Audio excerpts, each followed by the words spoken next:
Are you trying to log into your Amazon Prime account? If you are, then you're watching the right video, because in this video I'm exactly going to show you the process of logging in to your Amazon Prime account on your PC.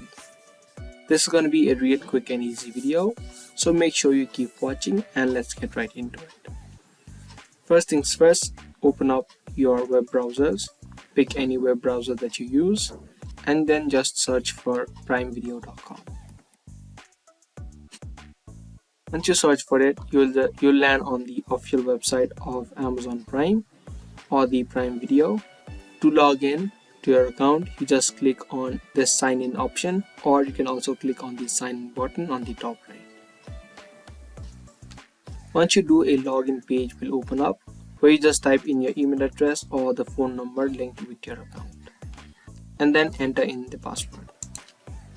Make sure that your password is correct. If you don't remember your password, you can click on forgot your password option, which will take you to this screen where you just type in your email address and the phone number linked with your Amazon Prime, and from there you can recover it.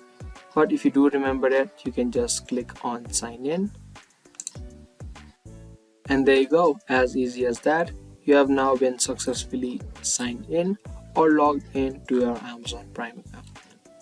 Now, before you start watching movies or TV shows on Amazon Prime, make sure you subscribe to it. If you want to learn how you can subscribe to Amazon Prime, then make sure you check out other videos on our channel. That's it for this video. I hope you guys found this video helpful. If you did, make sure to subscribe and leave this video a like. I'll be seeing you guys in the next one. Until then, keep watching.